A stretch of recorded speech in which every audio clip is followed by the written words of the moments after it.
Beaux Freres vineyard here is just under 25 acres of grapes. Okay. Again, these plants are a meter apart and 6 feet between the plants or between the rows. Okay. So that we can get our small Landini crawlers that are 48 inches wide down the row without damaging the plants. You need a little bit of allowance for side slope and implements that you're running on the back.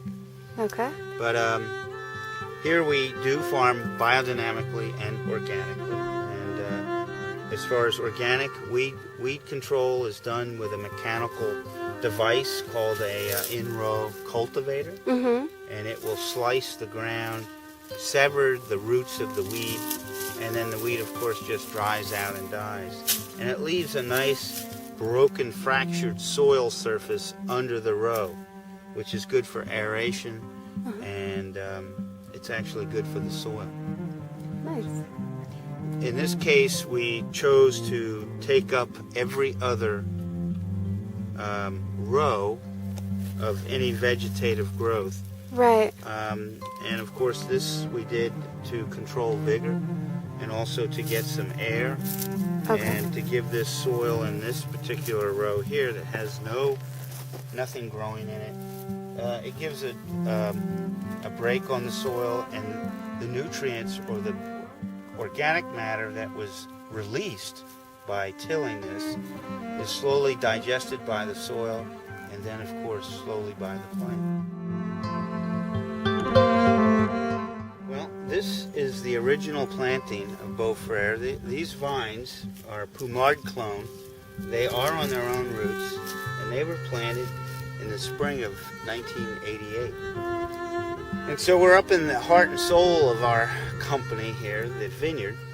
And at the time when we planted these vines in 1988, Pommard and the clone Wädenswil were the two predominant clones.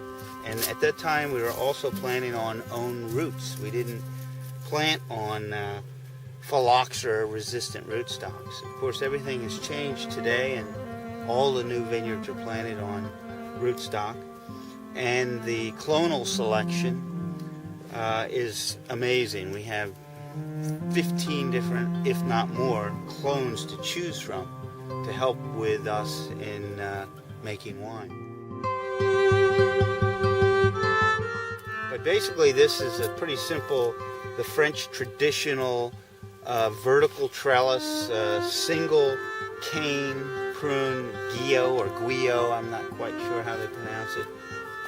The French would call this the baguette, and the renewal spur, which is right down here, the crochet, and that is the traditional Burgundy pruning system. It's a vertical trellis, as I said, and we do a few things here whereby we shoot thin, so there's only one cane per eye. These are called eyes or nodes. And then we pluck leaves on the morning side of the clusters of the canopy in the fruit zone, and then we leave only one cluster per cane, or right around 7 clusters per plant, for about 1.5 pounds of fruit, so that the vines can easily ripen it, and we get that intense Pinot flavor in the wine, hopefully. Since 1988, phylloxera was discovered in Oregon, and of course has been spreading throughout the valley.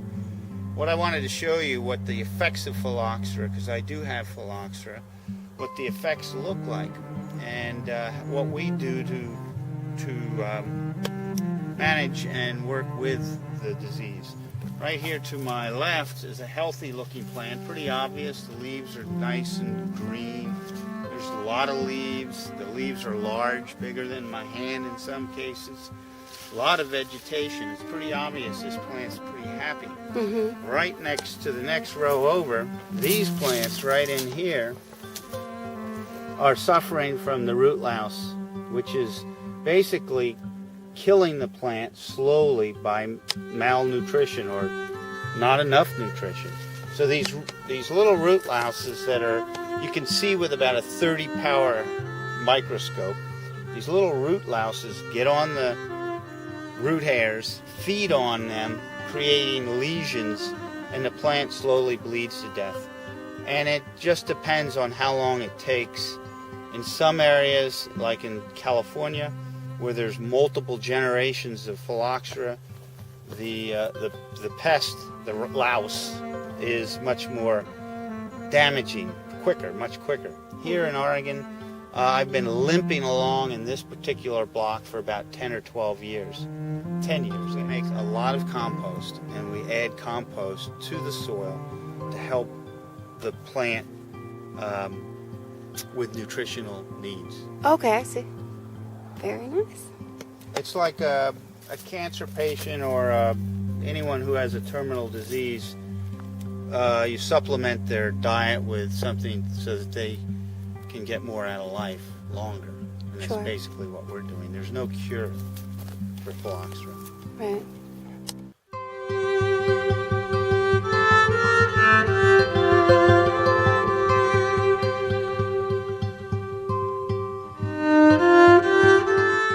Once those grapes are ripe, we will bring them to the cellar, and we will do as little as possible to them to let them express themselves with a true reflection of not only the vineyard, the terroir, but the vintage. You know, each vintage has its virtues and its strengths and its weaknesses, and we like to let them come forward.